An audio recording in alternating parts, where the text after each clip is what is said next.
Standing on the top now. No, nothing can move you. Okay. All right. So call it a clever twist of fate, a shrewd power play, or a simple comeuppance for one of the largest neo-Nazi groups in America. Its new president, Clayton Bigsby. Its new president is a black man, a California pastor and activist with one goal in mind: change it, reverse it, and ultimately destroy it. And you got to pick one of the three. Okay. James Hart Stern told CNN in an interview Friday. Stern says the former president of the Detroit-based Nationalist Socialist Movement, Jeff Shiop, turned the group over to him amid infighting by the group core member, and to escape the threat of a lawsuit filed against NSM for its alleged role in the violent 2017 clashes in Charlottesville, Virginia. The NSM and Shiop, along with more than 20 other organizations and individuals, including convicted murderer James Alex Fields, are being sued civilly by victims who were injured in Charlottesville, and rightfully so.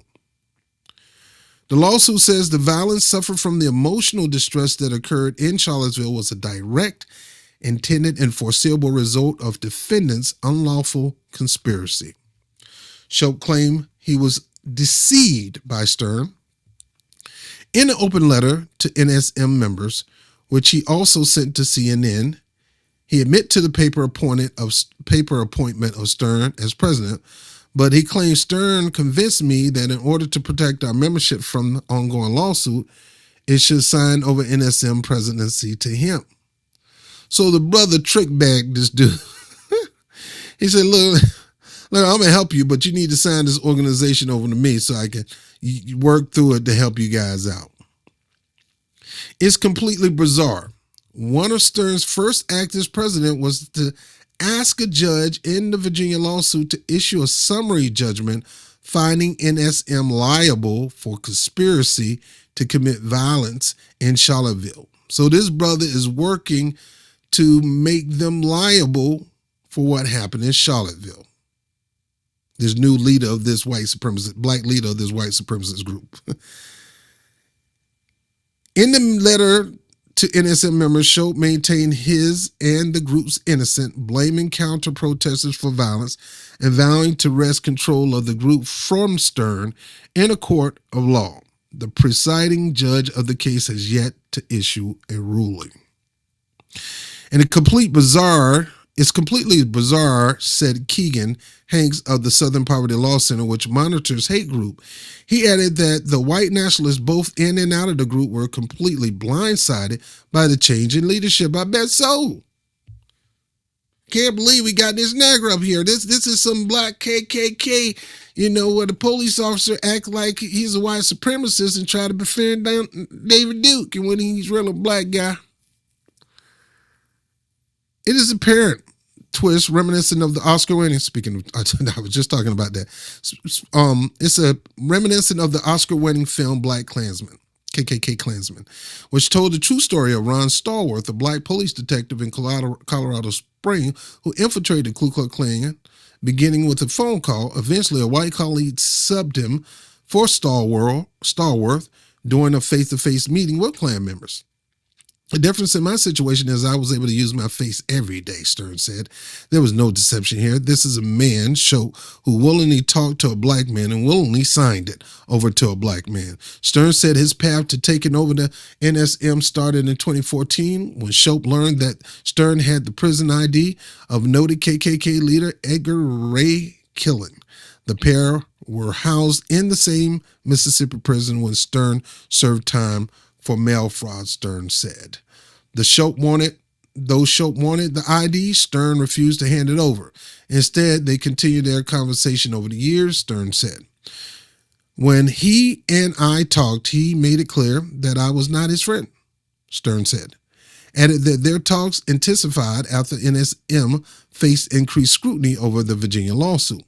Stern and Shiop, who ran the NSM since 1994, initially wanted to dissolve the organization, but Stern convinced him otherwise.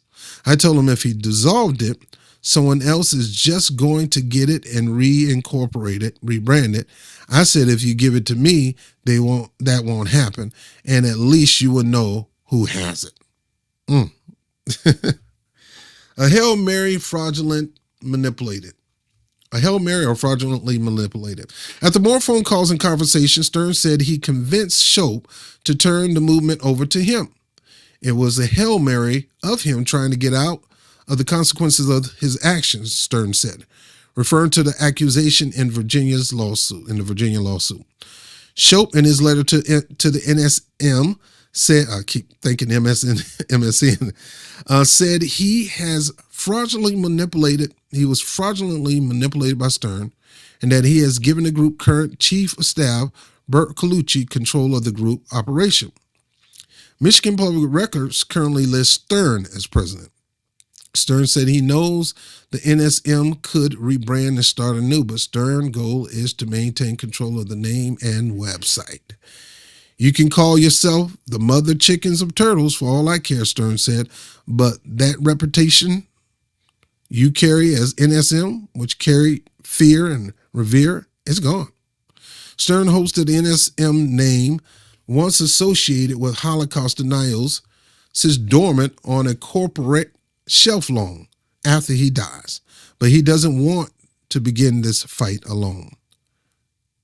I expect every minority, Jewish and Black, which has been affected by it, to contact me and reach out so we can put our heads together and make sure that this is done productively, he said. While Stern shies away from the comparisons of Black Klansmen, KK Klansmen, he admits he loved to make a statement by pairing the NSM website with other Hollywood films. I like to see Schindler's List and Amistad stream on that website, he said, so generations and nationalists have to look at it for the first time. Wow.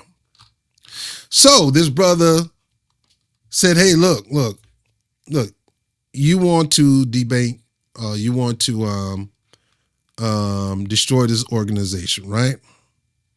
You want to end this current name. Give it to me. Put it in my name, it'll never happen again. At the same time, this guy said, I'm going to use this to try to promote Black awareness, love for Blacks, kind of change minds with this organization. I'm going to use this. I would love to pump different videos, pro-Black videos, to educate white people on Black culture and how it's a good thing and how you should appreciate it and how you should value it just as much as you value your culture. And, you know, I think it's a brilliant thing that he did. I mean, anytime you can take a white supremacist organization and crush it, or take it out of the hands of white supremacists and you have full control of it, is a good thing. One of the things that white supremacy do not want is Black power to take over. It's one of the reasons why they don't want us to have reparations. It's one of the reasons why they'll fund any and everything in God's green earth but reparations. And they'll on purpose do things to sabotage the opportunity to get reparations. They'll get involved with any kind of freaking war on drugs, war on Israel and Palestine, war on Ukraine, war on makeup, and war. They get on any kind of war and fund it just to say, we don't have the money to give it to you Black people. So stop talking about reparations. The devil is a motherfucking liar.